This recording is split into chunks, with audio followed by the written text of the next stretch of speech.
When a male customer grabbed Melissa's breast, she didn't bother reporting it to DoorDash, the on-demand food delivery service that hired her as a driver. She didn't think the company would care. When a different customer had sexually harassed her a month earlier, texting her a pornographic video through the app, DoorDash did little to help, she said. The company cancelled the order, but allowed the man to continue sending her multiple messages. I felt very fearful. I felt very alone, said Melissa, 32, who asked to use only her first name. I questioned whether I wanted to continue to do this, but am financially dependent on it. This is my income. In recent months, Silicon Valley has faced widespread backlash surrounding the sexual misconduct and discrimination that some say is rampant in the male-dominated tech industry. But almost entirely overlooked amid the public outrage is the massive pool of low-wage workers, especially in the sharing economy, who are vulnerable to a wide range of abuses on the job because they lack basic labor rights.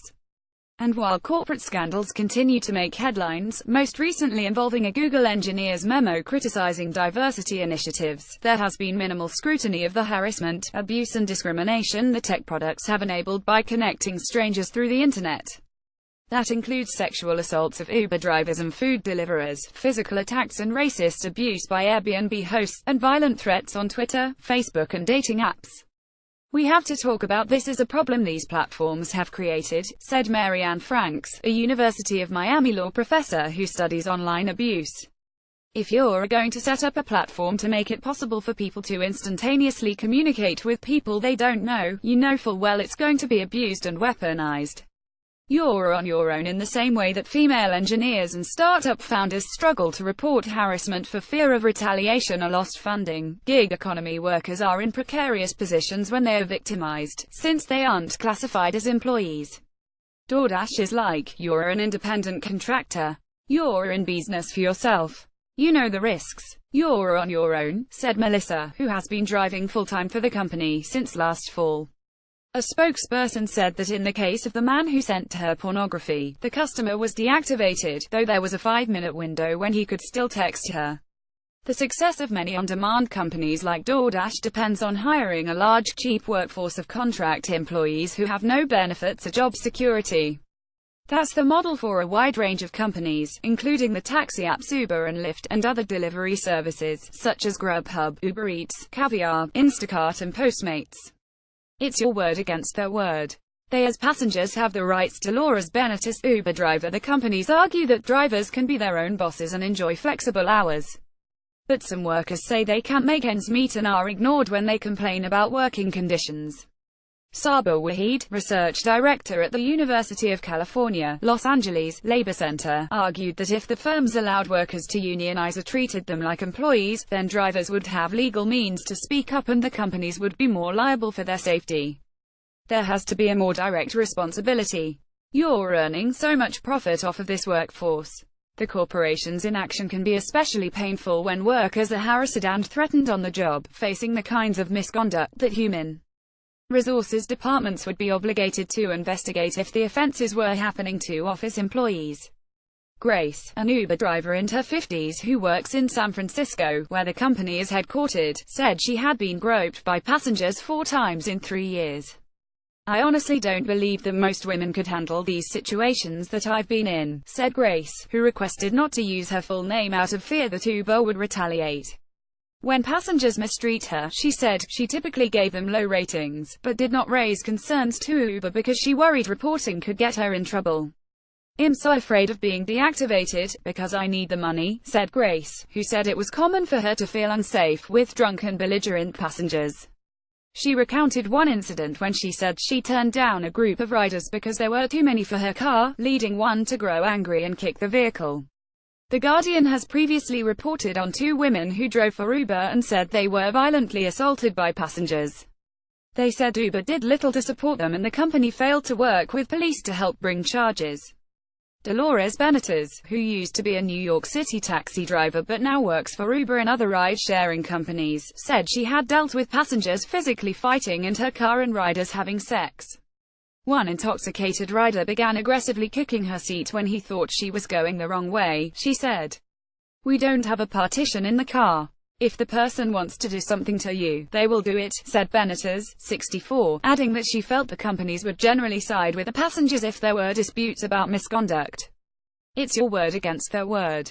They, as passengers, have the rights. Uber has noted that it investigates reports of harassment and assault by passengers and bans them from the platform as a result. A spokesperson said the company had a 247 incident response team and that drivers could easily connect to live representatives to report problems. DoorDash said in a statement, "We investigate reports of inappropriate behavior and take action to deactivate those individuals from the platform that violate our policies," the company said in a statement. "While sometimes we may fall short of our customer experience goals, we're constantly working to learn from these experiences and respond to them even faster." While highly paid tech workers have complained about dysfunctional HR operations, gig economy drivers lament the fact they can struggle to even get a human on the phone when they are facing dangerous situations on the job. Often, drivers receive automated replies to their complaints. Arlena Bain, a driver for Instacart, which offers on-demand grocery deliveries, said she has felt vulnerable working in remote areas with no cell service. "They make us drive to these really unsafe zones, places that nobody wanted to deliver to," she said, adding that she did not turn down trips for fear that it would hurt her standing with the company. "We're so replaceable to them." Melissa, the DoorDash driver, said she wished the tech companies would be more respectful to the people who allowed the businesses to flourish. A DoorDash representative, she said, was not sympathetic when she called to report a man who was not a customer but had aggressively threatened her, claiming she was trespassing. The response was, "You want to end the shift early," Melissa said. "They leave us out in the cold." Abandoned to abusers though. Sexual harassment is not a new problem. Online platforms have enabled methods of abuse that were not possible before, in some cases helping turn people into abusers. Franks, the law professor, said sites like Facebook and Twitter attracted opportunistic harassers by rewarding impulsive behavior and making it easy for them to inflict serious damage on victims with just a few clicks. A platform for people to instantaneously communicate with people they don't know is going to be abused and weaponized. Marianne Franks, law professor. On a fundamental level, the companies resisted substantive changes to their services that would limit abusive content because they were driven by the overarching goal of maximizing engagement and use, said Franks, who is also the legislative and tech policy director with the Cyber Civil Rights Initiative. "They're afraid they'll get a drop-off in participation. In other words, they're afraid it'll work." In the case of revenge porn and non-consensual pornography, when abusers spread sexually explicit images of victims without their consent, it can feel impossible for those who are targeted to protect themselves or get help from tech platforms. Even if one site is responsive and removes photos, the images can continue to spread, said Christina Gagne, a California attorney who represents victims of online abuse and teaches at the University of California, Irvine, School of Law. "It goes from Facebook to across the internet. It jumps from platform to platform," she said. "It's like playing whack-a-mole trying to remove all the photos.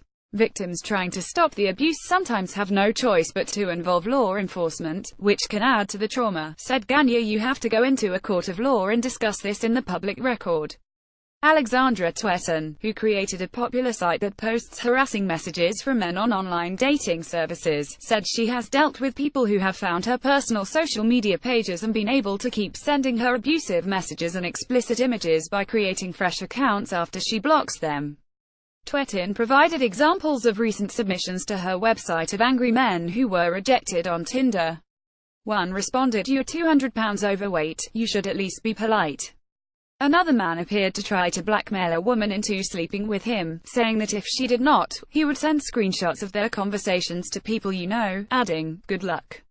She noted that it could be hard to get the websites to hold men accountable, because harassers create new profiles and find new targets. A lot of times it's the same guys who are doing it to everyone. The notion that platforms are not responsible or liable for the actions of their users, including criminal behavior, extends across Silicon Valley. Leslie Lapaoka recently sued Airbnb, alleging that a host who sexually assaulted her had not been properly screened by the company. She added that it had been especially painful to discover that the man had previously been accused of domestic violence but was still allowed to host. Airbnb said the man had not been convicted of a previous crime and was banned from the platform after the woman reported him. The host vehemently denied the assault allegations. Lapaoka said, "I was just shocked that this could even happen. I just feel like they're hiding behind legalities. It's ruined my life. I'm not the same person. I'm not the outgoing, funny, engaging person that I was. Contact the author Sam.Levin at theguardian.com. Illustrations by Catherine Lamb.